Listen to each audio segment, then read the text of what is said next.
In Fox 5 Health News, the number of toddlers being raced to the emergency room in France after accidentally ingesting marijuana is soaring. And medical experts here in the U.S. say these findings are just as relevant here. All right, joining us now, Fox 5 medical contributor Dr. Devi And that's the thing with edible form. You don't know how much you're getting, and it's probably attractive to kids. They see a piece of candy, they don't know the difference, and that's when you can get into some trouble. Yeah. Exactly. So they saw this a lot in brownies, right? Brownies laced with pot and stuff. And what surprised me actually is the percent went up 133%. So it's a huge increase. Yeah. And I was surprised in the ER. It's not something you normally test. So if a child is coming in, I mean, the symptoms are that they're drowsy, they may have seizures, they may be comatose, right? If it gets far enough.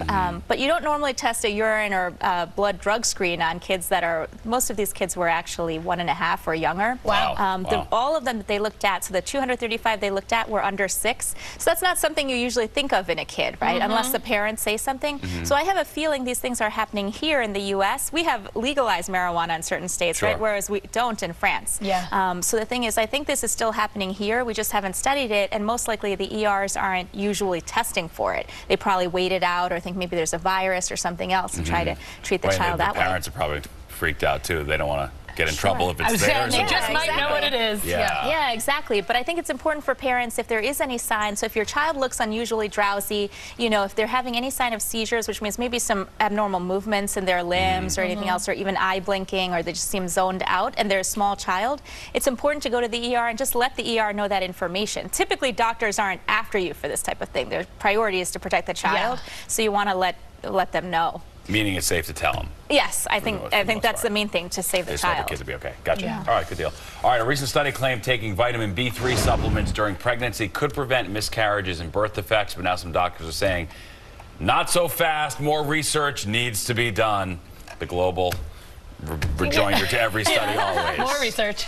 Well, this is a really promising thing for people that have certain genetic abnormalities. So we call it VACTERL. It's kind of it's an acronym, but basically for kids that are born, let's say, with problems with the gut, so the esophagus, sometimes in the rectum area, the heart abnormalities and stuff. Some of these genetic defects sort of run through families, and so if that's there, it seems that niacin, which is vitamin B3, can actually prevent that from happening. So if the mother gets supplemented with that. But we don't know for sure because it was done in mice, but in these mice studies it seemed to make a difference. So the key here is it was for people who had these genetic abnormalities, which are very rare.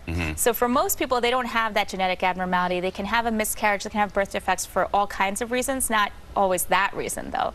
So in general, we're kind of hesitant to recommend taking niacin just sort of preventatively because it can have other side effects. You don't want to cause a different problem by taking niacin in increased doses. I was going to ask, is there any concern why you shouldn't be having niacin when you're pregnant? Yeah, so that's the thing. So we don't know completely, but the thing is almost everybody has enough niacin. So even if you're not taking prenatal vitamins, it's found in meat. So, beef, chicken, turkey. Let's say you're a vegetarian, it's still in peas, it's in sunflower seeds, it's in peanuts or peanut butter. So almost everything has it. So in general in the hospital, the only times that we see this, sometimes in patients that are severely malnourished, so if they have HIV and AIDS, then you might give them niacin. Sometimes alcoholics can have this too. But in general, most people have plenty of niacin. And so because we don't usually supplement it, it's hard to know what are the side effects. You don't want to start that in pregnancy. Unless, of course, if you have a family history of these genetic problems, tell the doctor and maybe it might narrow it down, make sure there's a good reason for you to take it in the first place. Dr. Devi, makes sense? Thank you. Thank you very much. Nice to see you.